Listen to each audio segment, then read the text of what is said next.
Ibu menangis.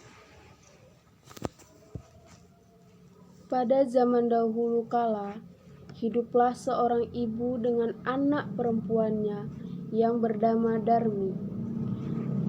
Ayah Darmi sudah meninggal saat Darmi masih kecil. Dahulu mereka hidup bercukupan, namun setelah ayahnya meninggal, ibu Darmi harus bekerja keras di ladang demi hidup mereka. Karena setiap hari bekerja di ladang, kulit ibu Darmi jadi kian gelap. Berat tubuhnya juga menyusut. Semua dilakukan demi Darmi, anak putri satu-satunya. Namun, apa yang dilakukan Darmi? Dia tidak mau membantu ibunya. Kerjanya setiap hari hanya berdandan. Dia juga enggan keluar setiap hari karena takut kulitnya jadi gelap seperti ibunya. Suatu hari, ibu Darmi hendak bekerja di ladang. Dia akan bekerja sampai sore, sebab musim panen sudah tiba. Ibu Darmi berkata kepada Darmi, "Darmi, bisakah kamu masak hari ini, nak? Ibu tidak bisa pulang siang ini, karena harus menyelesaikan panen kita. Jika sudah selesai masak, maukah kamu mengantarkannya ke ladang, ibu?" Darmi yang sedang menyisir rambutnya yang indah terkejut. "Tidak mau, Bu. Kalau aku masak nanti, rambutku bakal tungku. Aku kan habis keramas. Lalu kalau aku mengantar makanan ke ladang, kulitku jadi hitam. Aku kan habis luluran." Ibu Darmi hanya menggeleng-geleng kepala sedih. Di ladang, ibu Darmi bekerja dengan keras. Dia mengumpulkan hasil panen. Besok dia akan menjualnya ke pasar. Dia tidak memperdulikan perutnya yang lapar. Saat lelah, dia beristirahat sambil meminum air kendi yang dibawanya. Dia berdoa di dalam hatinya, "Ya Tuhan, tolong kami, ubahlah anakku, lepaskan dia dari sifat malasnya." Setelah pulang dari ladang, ibu Darmi pulang ke rumah. Betapa terkejutnya, di sana tak ada makanan yang bisa dimakan. Darmi sama sekali tidak memasak. Darmi yang melihat ibunya pulang malah marah-marah. "Ibu ini kemana aja sih? Masa tidak ada makanan di rumah? Aku kan lapar, seharian tidak makan." "Darmi, tadi kan ibu sudah menyuruhmu untuk masak." "Aku tidak mau, Bu." Darmi meninggalkan ibunya dengan kelaparan dan juga lelah. Keesokan harinya, ibu Darmi sudah bersiap dengan hasil panennya. Dia akan pergi ke pasar. "Darmi, ikutlah ibu ke pasar, nak. Ibu membutuhkanmu untuk membawa hasil ladang kita." "Gak mau, Bu. Nanti kulitku kotor. Apalagi kan pasar becek. Aduh, aku tidak bisa membayangkan kulitku yang bersih jadi kotor." Akhirnya ibunya ke pasar sendiri dengan membawa hasil ladangnya itu. Sorenya, ibu Darmi membawa uang hasil panen tidak terlalu banyak. Hanya cukup untuk membeli benih dan makanan beberapa hari.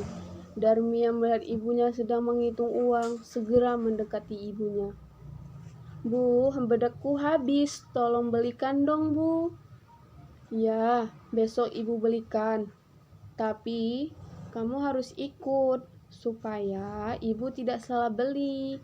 Akhirnya Darmi dengan terpaksa ikut ibunya pergi ke pasar. Tapi Darmi berbisik kepada ibunya, "Bu, nanti kita jalan jangan berdampingan, ibu di belakangku saja." "Kenapa, Darmi?" "Pokoknya jalan di belakangku."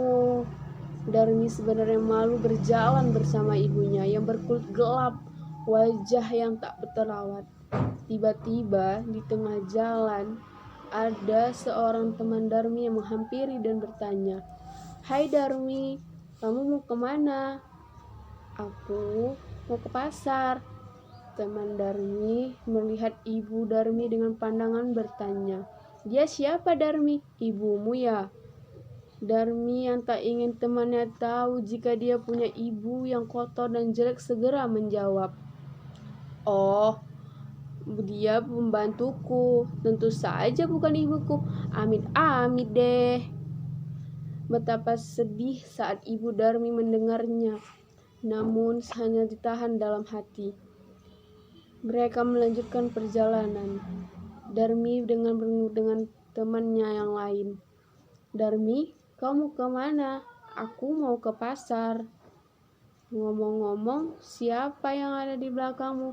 Apa dia ibumu? Bukan, dia bukan ibuku, dia pembantuku. Sungguh hati ibu Darmi semakin sedih. Begitu tega anaknya mengakui dirinya sebagai pembantu. Namun sekuat tenaga dia berusaha menahannya. Sampailah Darmi dan ibunya di depan pintu pasar. Saat mereka akan memasuki pasar, lagi-lagi Darmi bertemu temannya yang lain. Darmi, tumben kamu pergi ke pasar. Siapa yang berjalan di belakangmu? Itu pembantuku.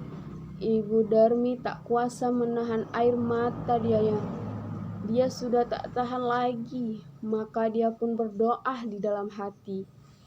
Ya Tuhan, hamba sudah tidak kuat lagi dengan sikap anak hamba. Tolong, kiranya Tuhan menghukumnya agar dia menjadi jera. Setelah Ibu Darmi selesai doa, tiba-tiba Darmi menjerit. Tolong ibu, tolong aku. Ada apa dengan kakiku? Kenapa tidak bisa digerakkan lagi? Sedikit demi sedikit Darmi menjadi batu. Ibu Darmi pun menangis pilu. Maafkan aku nak, ini semua karena perlakuanmu terhadap ibu. Ampun bu, ampun bu. Ampun, Darmi tidak akan mengulanginya lagi. Darmi pun dan terus menangis. Darmi merintih sambil menangis meminta ampunan ibunya. Sayang, semua tak bisa kembali. Darmi tetap menjadi batu. Dia harus menanggung hukuman karena telah durhaka terhadap ibunya yang sudah merawat dan menjaga hingga dia besar. Batu itu akhirnya dipinggirkan orang-orang dan disandarkan di tebing. Hingga sekarang batu itu ada di Kalimantan Barat, dinamakan Batu Menangis. Terima kasih. Assalamualaikum.